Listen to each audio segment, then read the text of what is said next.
За Эрдэнэ төлөвлөрийг 2079 он хүртэл ашиглах боломж нөөц байгааг судалгаагаар тогтоосон. Харин Орхон аймгийн засаг даргын тамгын газраас цаашид газар нутгийн онцлог, уул уурхайн боломжтой тулгуурлан биотехнологиг эдийн засгийн тэргүүлэх чиглэл болгох гээд анхаарахаа онцоллоо. Мөн хувийн хвшлийн аж ахуйн нэгжүүдэд татврын хөнгөлөлт, газар ашиглах, эзэмших боломж олгохоо илэрхийллээ. Өдөртөө орой мэндийг хүргэе. За тэгэхээр усын төсвийн орлогын 10 орчим хувийг бүрдүүлдэг Эрдэнэ төлөвлөр. За тэр дундаа Орхон аймгийн эдийн засгийн нөхцөл байдал ямар байгаа юм бэ гэдэг мэдээллийг та бүхэнд хүрэхээр бэлтгэхэд байна. За Хүн амын хувьд нийтдээ 105 мянга. За Хүн амын нэвтршлийн хувьд Улаанбаатар хотын дараагаар орж байна. За ингээд нийт иргэдийн, за нийт айл өрхүүдийн 52.5% нь гэр хороолт амьдардаг байна. Нэг хүнд ногдох дотоодын нийт бүтээгдэхүүн нь 39.9 сая төгрөгтэй дүүж байна. Орхон аймгийг бол цаашдаа эдийн засгийг нь төрөлжүүлэх шаардлагатай гэдгийг харж байна. Тийм ч учраас биотехнологийн чиглэлээр бол хөгжүүлэлт нь чухал байна гэдгийг бол аймгийн удирдлагууд онцолж байна. Биотехнологийн хот болох зорилт дэвшүүлээд үүний хүрээнд за бүтээлчээр ухаалгаар тогтвортойгоор хөгжих 60 дэд хөтөлбөрийг боловсруулад одоо олон нийтэд танилцуулахар зорилж байна. Ухаалаг хот болохын тулд бид нар энэ захин шилжилтийг маш хурдтай хийх хэрэгтэй. Одоо биотехнологиос суурилсан үйлдвэрүүд байгуул. За тухайлбах юм бол бид нар за төмсийг тариад авах уу, үнэтэй ургамал тарих уу, за тэрнгээрээ дамжуулаад за эрүүл мэндийн бүтээгдэхүүн, хүнсний нэмэлт бүтээгдэхүүн, за тэгээд эрүүл мэндийн бүтээгдэхүүн үйлдвэрлэх боломжтой. За энэ маань одоо сав баглаа бодлын хувьд бол багтай, за экспорт болон тээвэр логистикийн төвд бол тээвэрлэхэд боломжтой ийм бүтээгдэхүүнийг үйлдвэрлэхээр онцлог байгаа. Доктортой эндээ байх нь одоо ялтахгүй үнэн. Гэхдээ яг ямар хэлбэртэй байх вэ гэдэг нь өөрөө том асуудал болчиход байна л да. Яг л сая парк ярьж байна. Дээрээс нь сая дэлхийдээ холбох том одоо биотехнологиос суурилсан косметикийн тийм том үйлдвэрлэл сургууль бүр бүхлээр нь циклэр нь ярьж штэ. Тэгээ энэ чинь өөрөө яг бүсэнтгтэй маш том нөлөөтэй. Эрдэнэ төлөвлөрийн хөдрийн нөөцийн одоо яг нөөцийг нь 2024 онд шинжилэн баталсан. За ингээд харахад бол жилд 40 сая тонн хөдөр боловсруулахад 55 жил доктортой үйл ажиллагаагаа явуулах боломжтой гэсэн ийм судалгааны дүн гарсан. Нэг өсөндөө 2079 он хүртэл бол Эрдэнэ төлөвлөр зогсолтгүй үйл ажиллагаагаа явуулах нөөц нь байна. Нөгөө талдаа бас тэр хэрээрээ Эрдэнэ хотыг бас хөгжүүлэх шаардлагатай гэдэг ийм мэдээлэл гарч иж байна гэсэн үг ээ. Тэгвэл Эрдэнэ төлөвлөрийн зүгээс бүтээгдэхүүн үйлдвэрлэх хүртгөө бууруулах хүрээнд технологийн шинжилэл хийж байгаа гэдгийг онцоллоо. Ингээд технологийн шинжилэл хийснээр олборлолтын өртөг гэхэд 20%-аар, баяжуулах зардал 10%-аар буурна гэж тооцоолсон байна.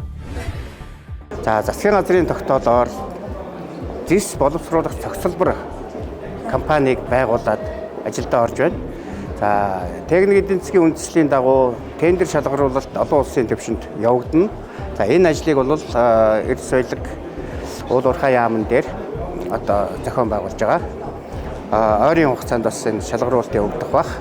Тэгэхээр 2028 онд багтаж бас эхний барилга байгууламжийн ажлууд хийгдсэн байх ёстой гэдгийг төлөвлөлтөд явж байгаа.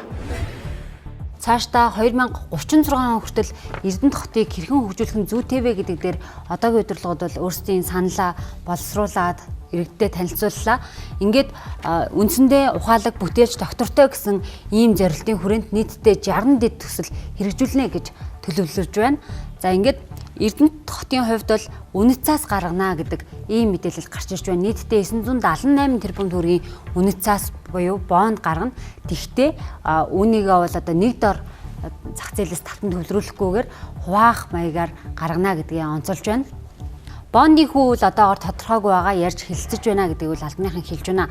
За тэгээд эргээд бондын одоо эргэн төлөлтийг нь хэрхэн санхүүжүүлэх вэ гэдэг дээр засаг даргын зүгээс дараах тайлбарыг өгч байна.